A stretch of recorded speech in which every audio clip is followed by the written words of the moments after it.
Olá, sejam todos bem-vindos à Ilha de Ohara. No episódio de hoje, vamos abordar o imperialismo na África. Iremos discutir as diferenças entre colonialismo, imperialismo e neocolonialismo. Também vamos descrever o processo de ocupação violenta do continente africano, as justificativas da época e as suas consequências. Para me ajudar nessa tarefa, nós vamos criar uma conexão entre esses eventos e Dragon Ball, mais especificamente o arco do planeta Namek. Já faz um tempo que eu queria falar sobre Dragon Ball, pois é a minha obra favorita e tem muitas coisas a serem exploradas até hoje. E do ponto de vista narrativo, eu acho que ele é um dos arcos mais historiográficos, por assim dizer. Enfim, sem mais enrolações, apertem os cintos e se preparem, pois a viagem a Namek já vai começar. O imperialismo é o nome dado ao período formado do século XIX ao XX, onde as principais potências europeias invadiram, dividiram e controlaram os países da África e da Ásia. Esse processo ocorreu devido à Segunda Revolução Industrial, onde as potências europeias precisavam encontrar ou criar novos mercados consumidores, pois a sua produtividade estava acima da necessidade de compra dos outros países. Em resumo, tinha mais produtos à venda do que pessoas capazes de comprar. Se na Europa não havia mais como vender, já que outros países também eram industrializados, a solução seria explorar outros continentes. Sim, isso é muito parecido com o que ocorreu nas Américas. Por isso, esse período também foi chamado de neocolonialismo, pois, novamente, os europeus buscariam a exploração econômica em outros lugares, mas dessa vez com algumas diferenças. O colonialismo foi o período de invasão, ocupação e exploração do continente americano, iniciado no século XV e encerrado no século XIX, após as independências das antigas colônias como Brasil, Argentina e México. O colonialismo está muito mais ligado às grandes navegações, formação e unificação dos estados modernos e surgimento da burguesia, enquanto o neocolonialismo estaria relacionado ao processo de expansão do capitalismo industrial após vários séculos de acumulação de capital. Capital esse justamente retirado das colônias. Porém, a historiografia atual opta por utilizar o termo imperialismo, pois o neocolonialismo poderia ser entendido apenas como uma continuação ou repetição do antigo colonialismo, sem levar em conta os diferentes contextos, motivações, justificativas e consequências dessa nova forma de exploração. Autores como Kwame Nkrumah entendem o neocolonialismo como uma fase mais perigosa e posterior ao imperialismo, sendo mais especificamente após a independência dos países dominados. Simplificando, esses três conceitos estão relacionados ao processo de dominação e exploração de outros países por parte dos europeus, com formas e momentos diferentes da história. Com isso estabelecido, nós vamos abordar o arco de Namek em Dragon Ball. Viva esse planeta! Que bonito! Será que dessa vez é o verdadeiro? Parece que sim. Bom, agora coloquem os cintos porque vamos aterrissar e a nave fará um movimento brusco. Agora ela vai aterrissar no local adequado.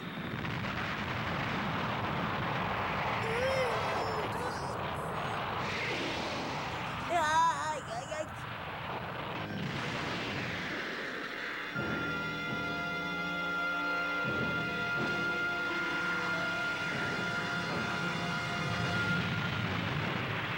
Dragon Ball é um mangá criado por Toriyama Akira e publicado pela Weekly Shonen Jump entre 1984 e 1995. A obra conta a história de Son Goku, um garoto com rabo de macaco que pratica artes marciais.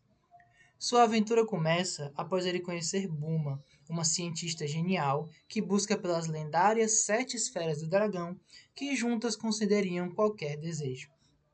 A partir dessa ideia, a obra foi se desenvolvendo de uma comédia para uma ação com lutas fantasiosas. O arco de Namek ocorre na fase Z, onde Goku já está crescido e a sua origem finalmente é revelada. Goku, na verdade se chama Kakaroto, é um Saiyajin, raça guerreira conhecida por atacar e invadir outros planetas sob as ordens de Frieza, o Imperador do Universo, principal vilão da obra e antagonista do arco Namek. Goku chegou à Terra como sobrevivente da extinção do planeta Vegeta, causado justamente por Frieza, que temia uma revolução liderada por um lendário guerreiro conhecido como Super Saiyajin. Goku e seus amigos partem para o planeta Namek, devido ao fato de que Kami-sama, o deus do planeta e criador das esferas do dragão, foi morto na invasão Saiyajin à Terra. Acontece que Kami-sama era um Namekiano, ou Namekusei-jin no original, e a única forma de ressuscitar as vítimas dos Saiyajins seria por meio das esferas do dragão do planeta Namek. No entanto, essa informação chegou até Vegeta, o príncipe dos Saiyajins, e Frieza, o imperador do universo. Ou seja, os seres mais poderosos da galáxia disputariam a posse das esferas. Vegeta e Frieza buscavam a imortalidade, enquanto Goku e os outros buscavam ressuscitar seus amigos. Eles apareceram de repente e nos disseram que o planeta iria ser do grande Frieza e que devíamos ficar agradecidos por isso. E o pior de tudo é que mataram nossos pais como se fossem insetos. Sua obrigação era eliminar todos os seres que viviam no planeta para depois entregá-lo a Frieza.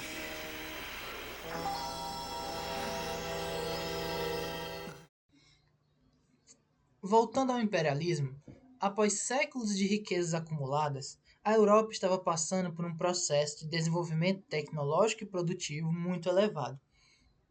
Com a burguesia garantindo seu papel de elite social e econômica, o comércio e o lucro haviam se tornado a prioridade da sociedade.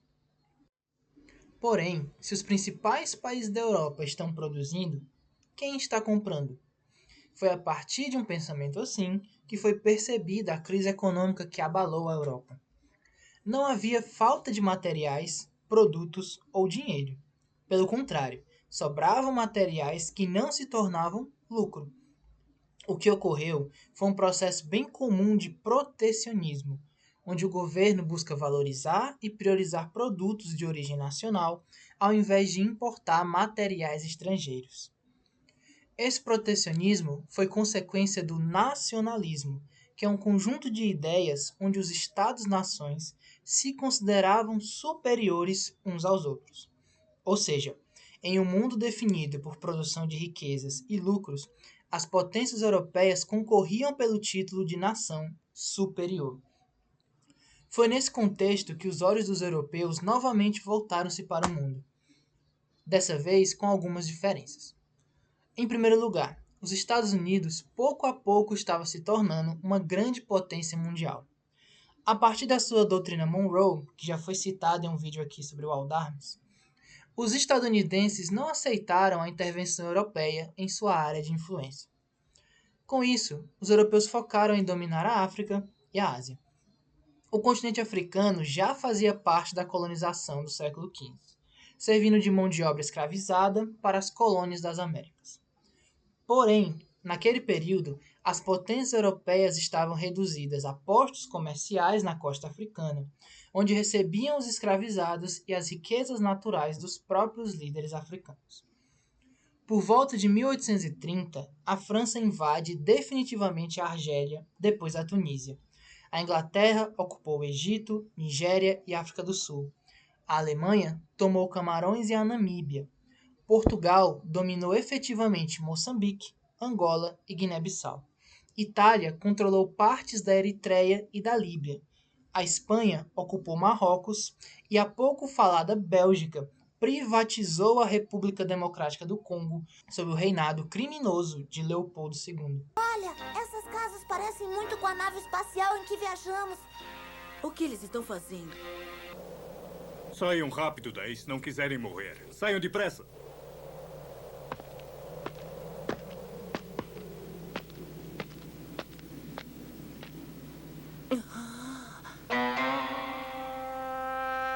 Ele é muito parecido com o Sr. Piccolo. Ai, é um Namekusei-jin. Voltando a Dragon Ball, no meio de toda essa disputa estão os Namekianos. Os habitantes de Namek são a raça pacífica, formada exclusivamente por homens que sobrevivem apenas de água, que conseguem regenerar partes do corpo e se reproduzem expelindo ovos pela boca. Os Namekianos são divididos em dois grupos. A maioria, do tipo dragão, formada por sábios e magos, como Kami-sama e o Grande Ancião, e a minoria do tipo guerreiro, como Piccolo e Neo. Há séculos, os Namekianos formavam um grupo bem maior de habitantes, porém o planeta foi vítima de uma série de tragédias climáticas que dizimaram a população, sobrando apenas Kami-sama, que foi enviado à Terra, e o Grande Ancião, que repovoou o planeta. A pele dos Namekianos variam entre tons de verde, devido ao fato de que Namekuji significa lesma em japonês. Observando os designs, desde as roupas ao comportamento e organização social, eles são uma clara representação de povos africanos islâmicos e árabes. Piccolo, por exemplo, usa capa e turbante branco com roupa roxa.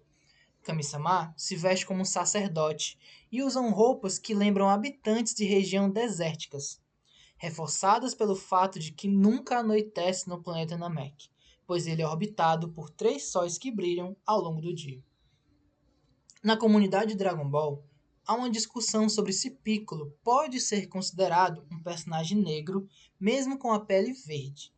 Não vou desenvolver muito esse assunto, mas na minha opinião sim, pois brancos, negros e amarelos são termos genéricos, e a etnia de alguém vai muito mais além do que simplesmente a cor da pele, pois existem características físicas, culturais, comportamentais e de vestimentas que contribuem para essa formação étnica.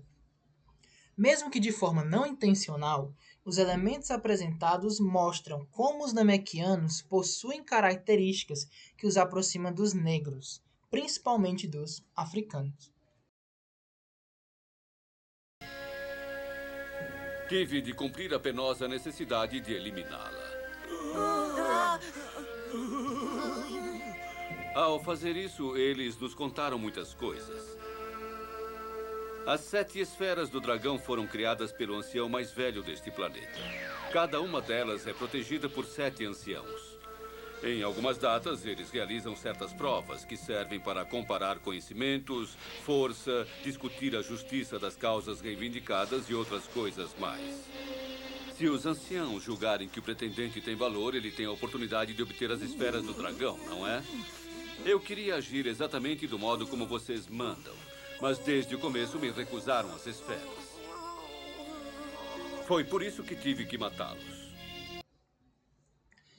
Todo o processo imperialista ocorreu ao longo de décadas e com a violência desenfreada. Não se tratava apenas de uma disputa econômica, mas de controle político, social e racial.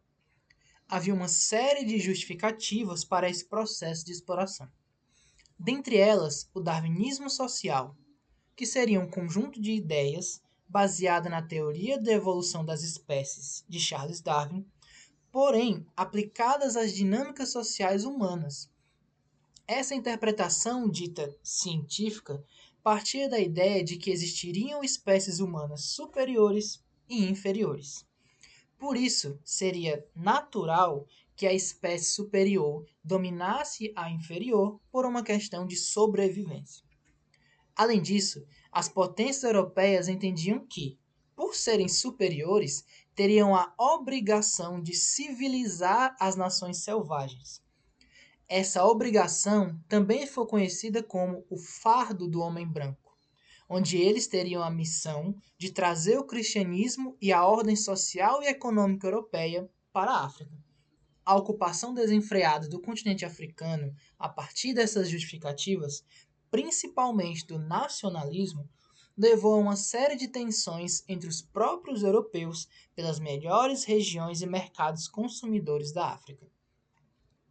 Temendo uma guerra mundial, que curiosamente iria acontecer décadas depois por causa do nacionalismo, as potências se reuniram na Alemanha e firmaram uma série de acordos a partir do que ficou conhecido como Conferência de Berlim, que durou de 1884 a 1885. Dentre vários acordos, o principal foi a divisão do continente africano entre as potências europeias, que não se importaram com fronteiras e características culturais e linguísticas dos povos, levando à divisão de etnias inteiras e junção de grupos rivais em um mesmo território, causando, dentre várias coisas, o genocídio de Ruanda, que foi um conflito étnico que causou a morte de mais de 1 milhão de pessoas. O resultado do imperialismo foi a ocupação violenta e exploratória dos europeus, que impuseram a sua língua, seus costumes, religião e objetivos financeiros. Falando em financeiros, essa é uma grande diferença entre o colonialismo e o imperialismo. Enquanto o primeiro ocorreu em um período de acumulação de riquezas, que seriam investidos em uma indústria que estava se desenvolvendo, o imperialismo já estava na fase financeira, onde o lucro não estava mais no produto em si, mas na sua especulação e na posse de patrimônios. Os burgueses lucraram de forma sem igual, simplesmente depositando seu dinheiro em fundos de investimentos e em empresas que tinham controle total de setores econômicos, como a mineração, utilizando-se do apoio dos governos nacionais. Não era simplesmente uma disputa entre empresas, mas entre governos representados por empresas. Ao longo de todo o arco, podemos observar a perseguição e as estratégias para sobreviver e obter essas esferas. Porém, uma análise mais crítica mostra uma passividade e impotência dos namequianos, que depositam as suas esperanças em outros povos, nesse caso, terráqueos e sayajins. Durante todo o arco, os namequianos são eliminados de diversas formas e com bastante facilidade, sob a justificativa da raça guerreira ser minoritária e da incapacidade de vencer Frieza e seus subordinados. Durante o imperialismo, podemos observar cenas semelhantes. Em algumas pesquisas, podemos encontrar relatos e descrições de pessoas sendo eliminadas, abusadas ou perdendo partes do corpo por não produzirem o esperado ou desobedecerem a ordens.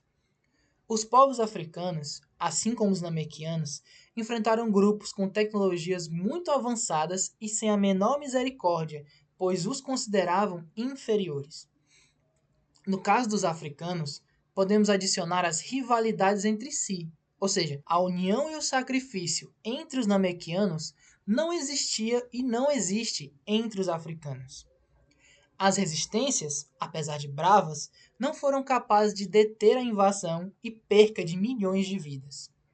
Sayajins, Sufurudins e Namekuseidins foram eliminados por Frieza, assim como Hutus, Tutsis, Yorubás e Zulus foram dizimados por europeus e aliados africanos. Frieza, é melhor lutar com todas as suas forças, porque aqui está... aquele que você mais teme. Ele é o Super Saiyajin.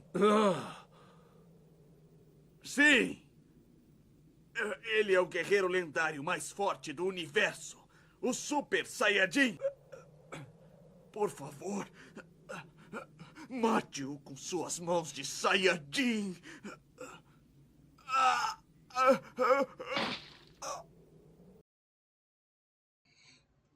Após estarem muito próximos da perdição total diante do poder de Frieza, Goku finalmente chega a Namek e alcança a lendária transformação de Super Saiyajin, após presenciar a morte de seu amigo, Kuririn. Graças ao Super Saiyajin, ele se tornou um guerreiro orgulhoso e furioso. Por favor, me ajude. Me ajude, eu imploro. Me ajude, eu lhe peço. Me ajude, por favor. Você só pensa em si mesmo, Frieza! Diga-me quantas pessoas inocentes suplicaram a você para que não as matasse e você não teve piedade delas! Por favor, me ajude.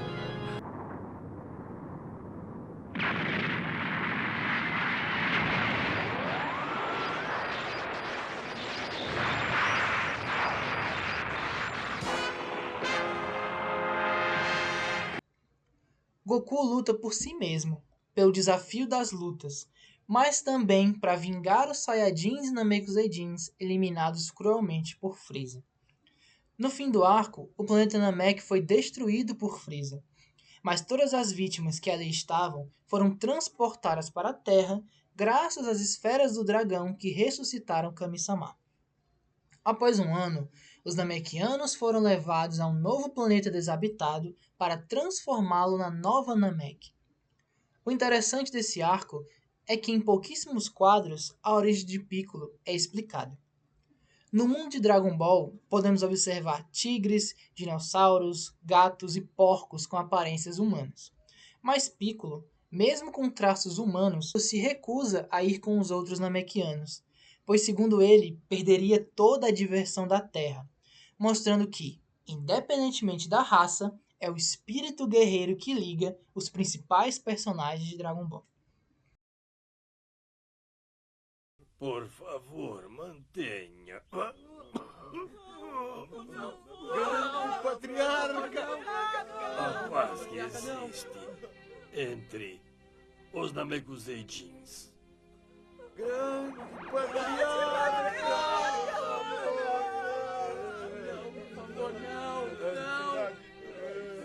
Não se vá, grande patriarca. Obrigado por tudo, grande patriarca. Grande patriarca. Agora pode descansar em paz. Obviamente, todo esse processo de dominação imperialista não aconteceu sem resistência. Durante todo o período, haviam diversos movimentos anti-imperialistas.